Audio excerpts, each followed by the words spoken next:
Fala galera, bem-vindo ao JV Notícia. Aqui você fica por dentro da política. Já deixa o seu like, se inscreve no canal e ativa o sininho para não perder nenhuma novidade. E é claro, comenta aí embaixo o que você achou e o que quer ver por aqui. Vamos ver esse vídeo com Alexandre Pitoli, que não é inscrito nesse canal. Vai no canal Auriverde, dá aquela força. E vamos pro vídeo. Vamos a uma semana, exatamente uma semana da posse de Donald Trump.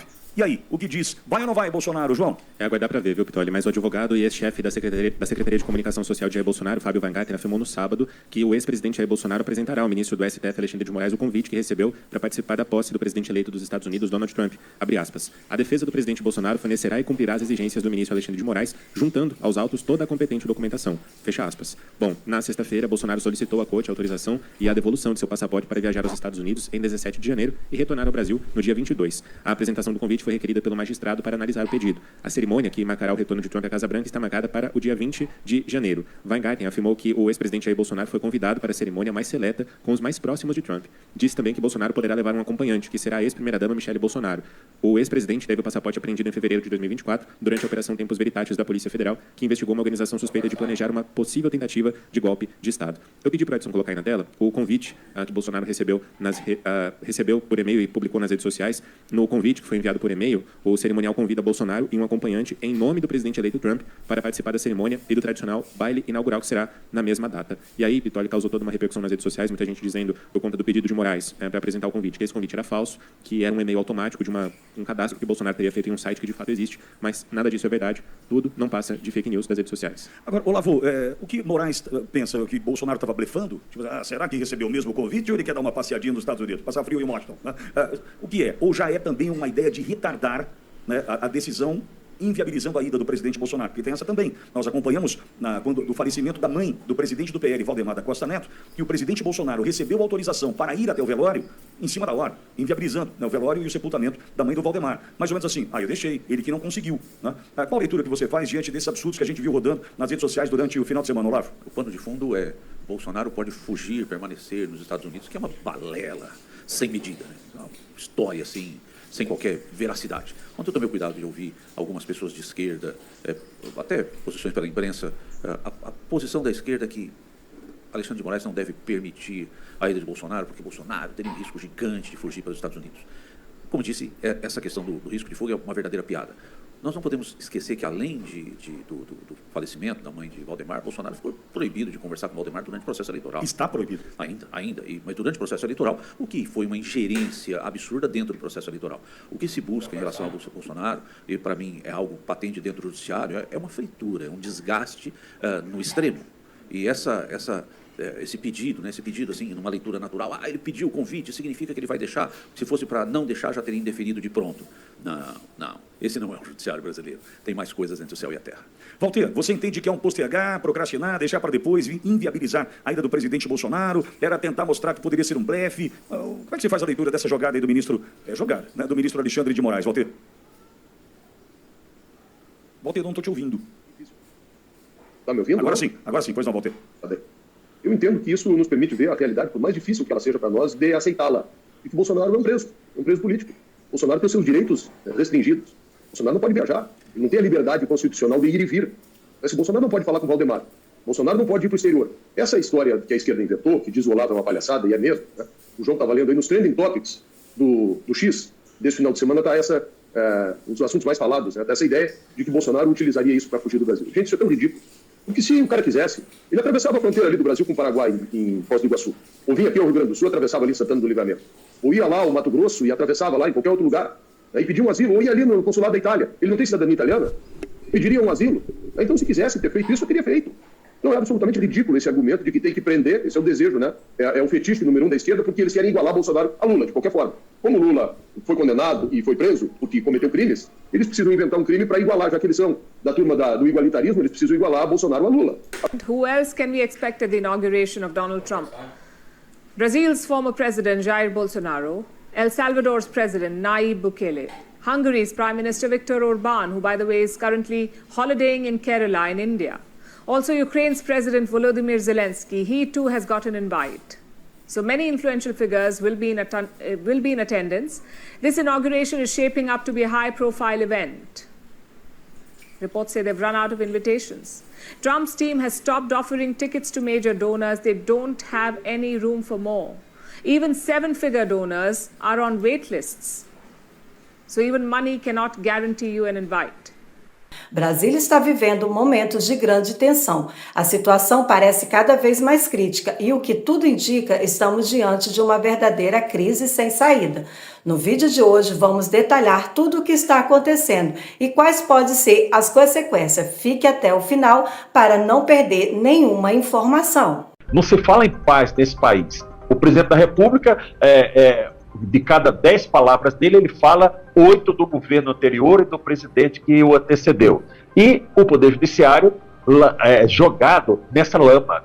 Isso é um lamaçal. E eu acho que o próprio Supremo Tribunal Federal, os ministros tinham que fazer uma reunião de emergência, se já não fizeram, e dizer: Alexandre de Moraes, saia. Se ele não sair por vontade própria, no acordo que eles devem fazer, o Supremo Tribunal Federal pagará um alto preço, que é o preço da desmoralização, e a justiça brasileira, como um todo, também pagará um preço, porque vai ficar marcado que foi a justiça brasileira participando de trama criminosa. Os senhores comandantes do Exército, da Marinha e da Aeronáutica participaram de uma solenidade que foi realizada pelo regime que nos administra lá no Palácio do Planalto. Nessa cerimônia, os senhores comandantes foram aplaudidos. Eu queria perguntar ao general Tomás, ao almirante Olsen e ao brigadeiro Damasceno o que os senhores sentiram no momento daqueles aplausos. Os senhores se recordaram que os seus antecessores, almirante Garnier, brigadeiro Batista Júnior e general Freire Gomes, assinaram uma nota para a população no dia 11 de novembro de 2022? Mais especificamente, a nota diz: às instituições e ao povo brasileiro. Nessa nota está dito, aspas, não constitui crime a manifestação crítica aos poderes constitucionais. Diz mais: são condenáveis tanto eventuais restrições a direitos por parte de agentes públicos, quanto eventuais excessos cometidos em manifestações. Os senhores concordam que as Forças Armadas autorizaram a permanência dos manifestantes em áreas sob administração militar? Os senhores concordam com isso? O brigadeiro Damasceno, o almirante Olsen, no dia 1º de janeiro de 2023, já ocupavam os seus postos de comando. O general Tomás era o comandante militar do Sudeste, onde lá em São Paulo, no Ibirapuera, havia a segunda maior concentração de manifestantes. Quais providências os senhores tomaram para esses manifestantes saírem das áreas militares? Quais providências? Essa narrativa da tentativa do golpe de 8 de janeiro agora está sendo antecipada para o ano de 2022, com consequências inimagináveis para a nossa população. Então eu quero perguntar aos senhores oficiais generais citados, que hoje ocupam os postos de comando, se foi razoável a vossa presença lá no Palácio do Planalto. O regime que nos administra usou os senhores para dizer: olha, as Forças Armadas estão conosco no arbítrio que nós estamos praticando. Essa é a conclusão. Então peço aos senhores que façam uma reflexão. Eu quero deixar aqui a minha solidariedade a todos os presos políticos que estão sob a responsabilidade, sob a tirania desse consórcio que administra o nosso país, formado pelo Poder Executivo e o Supremo Tribunal Federal. Minha solidariedade às famílias, inclusive dos que já morreram por conta dessas decisões judiciais. Dizer a você, brasileiro e brasileira, Nós não podemos desistir do nosso país. Dizer aos senhores do regime tirano que está instalado que nós também estamos aqui. Nós também estamos aqui para resistir à vossa tirania. E com a força e a mão poderosa do nosso Criador, nós vamos superar esse momento de dificuldade e os senhores do regime serão em muito breve envergonhados. E que faremos nós?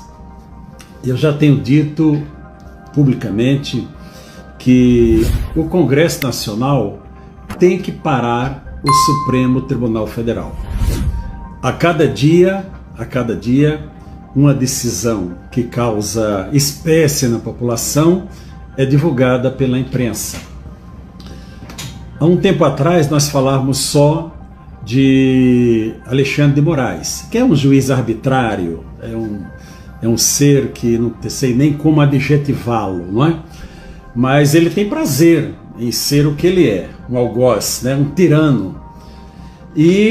Mas até ontem um senador, que era ministro da Justiça, agora está no exercício do cargo de senador e que vai tomar posse no Supremo Tribunal Federal, da tribuna do Senado ele disse, olha, é o Dino, né? Eu falo com tranquilidade porque eu fui para as ruas no dia 10 de dezembro para dizer Dino não. Mas ele disse, olha, não é Alexandre de Moraes, é o Supremo Tribunal Federal. E ele tem razão, porque as decisões de Alexandre de Moraes, por mais absurdas que sejam, elas têm sido referendadas pelo Supremo Tribunal Federal, na sua quase totalidade, exceção dos ministros André Mendonça e Nunes Marques. Os demais estão ali todos concertados e sob o comando, é triste dizer isso, né? Que nós temos ministros da Suprema Corte do país sob o comando de um outro ministro, o ministro todo-poderoso Alexandre de Moraes. Eu tenho ouvido e assistido muitas manifestações de parlamentares, do povo, manifestações de, olha, vamos fazer isso, ou fizeram isso, apontando o que já foi feito. Gente, os abusos do STF e do TSE, que é um puxadinho, é um anexo, um apenso do Supremo Tribunal Federal, nós já sabemos. Vamos ficar discutindo o passado? Só se for para contextualizar. Nós temos que discutir são ações concretas para interromper essa escalada autoritária, abusiva, absurda que está acontecendo no nosso país. A solução, ela deve estar dentro do Congresso Nacional. Os senhores parlamentares, deputados e senadores receberam a nossa procuração. Nós dissemos, olha, os senhores nos representam. Nós somos o poder, mas nós estamos dando a representação para os senhores exercerem esse poder em nosso nome. O Congresso está fazendo esse papel? Quem deveria fazer o controle direto é o Senado Federal. Vai fazer? Não vai. O senhor Rodrigo Pacheco é um moço fraco. Ele vai passar para a história como zero, né? Por a sua omissão, pela sua conivência com tudo que está acontecendo. Se fosse uma situação de pessoas que tratassem com seriedade, o senhor Alexandre de Moraes já teria hoje renunciado a esse cargo, já teria pedido exoneração e saído desse cargo, porque o que está sendo divulgado, Pitoli, é um escândalo sem precedentes. E eu vou dizer mais, se essa trama, se é uma verdadeira trama, é um juiz tramando com seus auxiliares provas que ele quer que produza contra os seus adversários políticos. Sim, porque o Supremo hoje tomou partido de um lado político, né? Então ele primeiro deveria já renunciar imediatamente. Como ele não vai fazer, cabe a nós da sociedade, o povo brasileiro, tomar esse controle na mão. E eu vou dizer mais, Pitoli, se essa trama, isso é uma trama, tiver acontecido prova durante as eleições, ali entre o primeiro e o segundo turno, na disputa presidencial, essa eleição tem que ser anulada. Tem que ser anulada. Eu creio que, como apareceu essa prova aqui apresentada ontem pelo jornal, que outras provas irão aparecer também. Então, não estão anunciando o governo atual, olha, vamos fazer uma nova eleição na Venezuela? Quem sabe, vem uma esperança para o povo brasileiro. Mas antes disso, qualquer providência é retirar Alexandre de Moraes do serviço público imediatamente. Esse moço, esse cidadão, ele não está agindo como juiz, ele está agindo como criminoso. Ele e sua equipe. Não pensem que todos esses auxiliares dele ficarão impunes. Eles estão participando de uma trama criminosa, eles são coautores desses crimes praticados por Alexandre de Moraes. Que por situações menores, um Corregedor Nacional de Justiça, não só este, mas dois anteriores a ele, por situações menores, por noticiazinha de jornal, que olha, teve uma desavença e tal, já abre processo e afasta o juiz da função. Então, com uma gravidade, com uma situação dessa, eu penso que é o momento do Conselho Nacional de Justiça, através do senhor Corregedor, Luiz Felipe Salomão, tomar uma providência imediata. Agora vamos ver se as providências são só para um lado, né? Porque para outras pessoas, outros desembargadores, juízes, muitos são afastados. Olha, Pitoli, eu nunca... Vou ser sincero para você. Eu sempre achei que essas coisas estavam acontecendo. Eu sempre achei. É o mesmo modus operandi do 8 de janeiro. Você lembra que o Alexandre de Moraes, ele concedeu uma entrevista a uma rede de televisão a cabo, e ele disse, olha, na madrugada do 8 de janeiro, ele estava fora do Brasil, liguei para o presidente da República e automaticamente se corrigiu. Não, o ministro Flávio Dino ligou e me colocou na ligação com o presidente. E eu disse a ele, olha, tem que vir um pedido através da Advocacia Geral da União, e eu decido. E em seguida, ele confessa que conversou com o Advogado-Geral da União. Então, Pitoli, pelo que está sendo divulgado agora, nós imaginamos, eu tenho todo o direito de imaginar, que houve uma trama ali, naquele pedido feito da Advocacia Geral da União com o senhor Alexandre de Moraes, para ele decretar aquelas prisões todas, aquelas prisões do dia 8 para o dia 9 de janeiro de 2023, inclusive colocando o crime de terrorismo. Então, como alguma pessoa aí, vendo essa tristeza que está acontecendo no Brasil, revelou esses dados, eu quero crer também que alguém que sabe exatamente o que aconteceu no 8 de janeiro, que bata na consciência e revele também. Nós precisamos extirpar essas pessoas do serviço público. Essas pessoas são usurpadores do serviço público que estão levando o nosso país para uma desagregação. Não se fala em paz nesse país. O presidente da República, de cada 10 palavras dele, ele fala 8 do governo anterior e do presidente que o antecedeu. E o Poder Judiciário jogado nessa lama. Isso é um lamaçal. E eu acho que o próprio Supremo Tribunal Federal, os ministros tinham que fazer uma reunião de emergência, se já não fizeram, e dizer, Alexandre de Moraes, saia. Se ele não sair por vontade própria, no acordo que eles devem fazer, o Supremo Tribunal Federal pagará um alto preço, que é o preço da desmoralização, e a justiça brasileira, como um todo, também pagará um preço, porque vai ficar marcado que foi a justiça brasileira participando de trama criminosa. Momentos muito significativos para a democracia, se é que a gente leva a sério a democracia, que é o governo das liberdades, o governo do povo, para o povo, pelo povo, respeitando as liberdades do povo, os direitos do povo. É que